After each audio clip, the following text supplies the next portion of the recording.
Hey guys, it's me, Kinghuman, and I got something interesting for you today, maybe.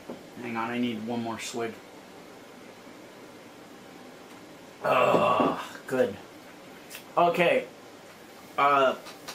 ebook money. I know I haven't talked about this for a while. There is huge money in ebooks.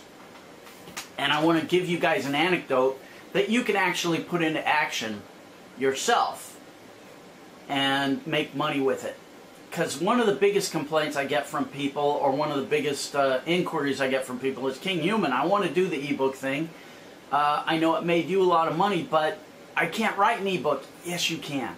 In fact, I'm going to give you an anecdote about this guy who had his ebook written for him for free.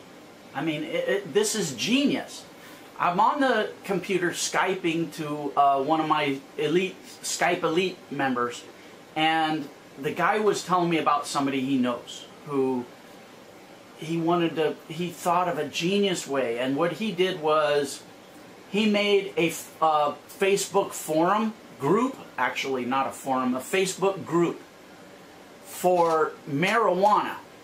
And you know, he did the research, he knew it was a hot niche. So he made a Facebook group for marijuana users, and he, you know, let's legalize it, let's all band together and blah, blah, blah.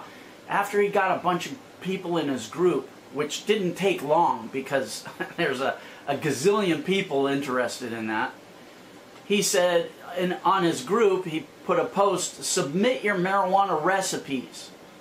And people flooded him with recipes on how to make marijuana banana bread, marijuana ice cream, marijuana marinated steaks, marijuana cookies, marijuana brownies, all pancakes, all that shit. And what he did was he just scooped them up and put them in an ebook and put that ebook on Kindle, and now it's making him huge bank every month. And he knew it was going to be successful because of the amount of people he had in his group. So he knew that that book was a hot topic. I thought that was genius. He didn't write a word of it himself. It was so gold. So take that information and use it for what it's worth. You're going to have to obviously do your own research on what a good niche would be. I'm also going to recommend this guy's product again, this Kindle product, because Kindle is the hottest place where you can sell your books right now. In my day it was eBay, but right now it's Kindle. And I've recommended this guy's product. I can't even remember the name of it, but the link to it is down there. And people went and got it, and I got nothing but great feedback from it. People said this is great. So I don't feel like I'm going out on a limb by recommending that. So go take a look at it. If you like it, go for it. If you don't, no hard feelings, whatever. Who cares? But again, ebooks, I loved it. I loved the business because it was like printing money. Once I had my ebook done and out there, it just made money for me 24/7. I would wake up and turn on the computer and see how much money I had made while I was sleeping, or I'd come back from the beach and, oh wow, I made money while I was out screwing around playing frisbee on the beach or golfing. That's cool. That kicks ass. I love that. And I made big money with it. Back in those days, I could only sell on eBay and Amazon. Kindle didn't exist.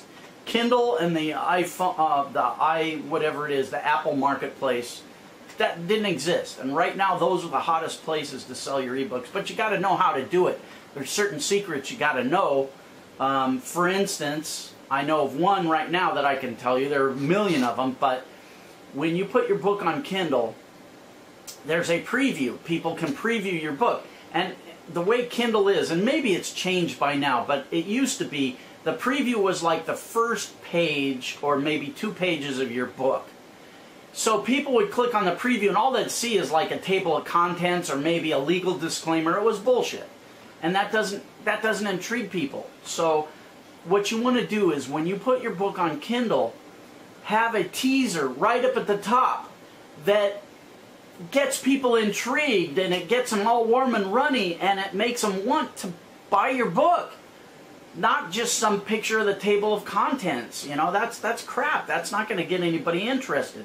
But if you write a real interesting paragraph or 2 paragraphs about what the benefits are to anybody that buys your book, that's going to make them buy your book.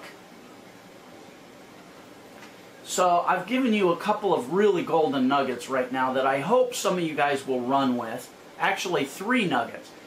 Start a Facebook group on whatever niche you want your book to be in, because that's, even if you don't collect like a bunch of recipes like this guy does, the input that you get is going to give you so many ideas for that book that you write. You can do like this guy did and have your book totally written for you if you implement this guy's strategy verbatim. The second nugget is this guy's system for publishing on Kindle. And the third nugget is, God, what was the third? Oh, have a good, interesting preview of your book that shows up on Kindle. So it really teases people into buying your book. Remember to fully give them a benefit that's going to benefit them. Don't write something that where you talk about yourself. Oh, I'm a great author, and I was this, and I did that, and I did that. People don't care about you. They care about themselves. So make sure to write something that benefits them. If you buy this book, you're going to learn the most fantastic things that are going to benefit your lives in this way, that way, and this way. And that's going to make you popular, handsome. It's going to grow hair on your head. It's going to make you not as fat as you are. It's going to make you not fugly. Whatever it is. See, that's a book I would buy right now. So there you go. The 3 golden nuggets of Kinghuman wisdom right there. You can run with it or you can ignore it. It's up to you. And I'm always fascinated by the fact that you can give information to 100 people and a few of them actually use that. And everybody else just kind of, you know, huh? What? I don't, no, that's bullshit. If it was that easy, everybody would do it. That's the one I really love. Oh, if it was that easy, everybody would do it. Wow, that to me is the dumbest philosophy I've ever heard in my life. If I adopted that philosophy, I would have walked away from so much money. Incredible. But whatever. Some people need excuses of why they're not successful. So that's a good one. It fits. It's easy. It's like, you know, whatever. Plug it in and it works for you. But other people that want to run and make money, see, now that this brings to mind another anecdotal story, and I'm sorry if I'm boring you, but this is all business motivation stuff. This is the stuff that I learned when I was a kid and that got me motivated. 3 people. Give each one 100 pounds of pig iron and see what they do with it. One guy makes horseshoes with the pig iron, and he sells the horseshoes for $200. Okay. The next guy takes the pig iron and he makes fishing weights, and he makes a bunch of fishing weights and he sells them for you know, $800, $1,000, whatever. Yeah, okay, that's better. The third guy takes that pig iron and he makes delicate, high precision watch springs for really expensive watches, and he makes $10 million. Which person are you? If somebody gives you pig iron, what are you going to do with it? You going to really do something with it, or are you just going to, you know, be an idiot? So anyway, alright, I've talked enough. Now I got to go back to work on my website because I've just been stalling. You know, I don't want to work on this website. It's tedious to me. I hate working on websites, but it's got to be done. I got to get this thing up and running by the 1st, and then you guys can join and be elite members, and we'll have forums and whatever. There'll be a bunch of stuff in there. I don't know, but a bunch of the stuff that I'm not willing to share on YouTube. But whatever. Okay, donate some money to charity. St. Jude's Research Hospital for Kids helps sick kids. Go without 1 cup of Starbucks coffee, you spoiled, yuppie piece of shit you, and donate that money to St. Jude's. Help a sick kid. Be a human being. Try to be a better person. All right, I'm out of here. Bayonara.